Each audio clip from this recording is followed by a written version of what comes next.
보되 보는 자가 내가 아니다 라는 말이 솔직히 무슨 말씀이신지 상식적으로 이해가 되질 않습니다.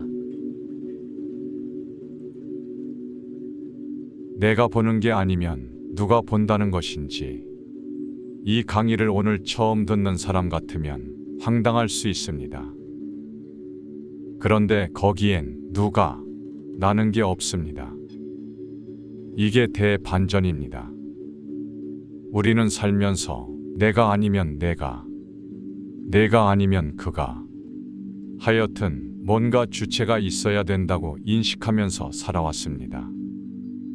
그런데 석가모니가 윗바사나로 깨달은 무아연기법은 법만 있지 보는 자가 없다는 겁니다. 보고 있는 주체가 없이 의식에 의한 법만 있을 뿐입니다. 그리고 그 의식조차도 개체화되어 있지 않다는 겁니다. 그냥 통째로 하나의 의식이 각자의 캐릭터에게 인식할 수 있는 의식을 부여하는 겁니다. 그런데 각 캐릭터가 느낄 때에는 자신만 느끼니까 요게 독립된 주체로서의 나고 내가 의식을 가지고 있다라고 착각하게 됩니다. 그것을 뒤집어야 합니다. 개체의식을 중심으로 보니까 그렇게 보이는 것이지, 거기에는 개체적으로 독립된 의식이라는 것은 없습니다. 이런 기본적인 사실도 모르고 윗바사나를 몇십 년씩 하고 있는 사람이 수두룩합니다. 그래서 윗바사나 기술의 고수는 되어 있는데 참 진리의 순수성은 모르는 겁니다. 그러니 무아연기를 알 수가 없습니다. 왜냐하면 무아든 연기든 거기에 나라고 하는 개체적 존재가 개입이 되면 그것은 무아도 아니고 연기도 아닌 것이 되기 때문입니다. 내가 하고 있는데 무슨 연기입니까? 연기라는 말 자체에는 나라는 것이 들어갈 자리가 없습니다. 모든 것은 쌍방간의 연기작용, 즉 상호간의 교류에 의해 일어나는 것이고 그게 저절로의 모습입니다. 그런데 저절로 일어난 생각과 말과 행위를 내가 했다라고 착각하는 순간에 연기 법칙은 깨지게 되는 것입니다.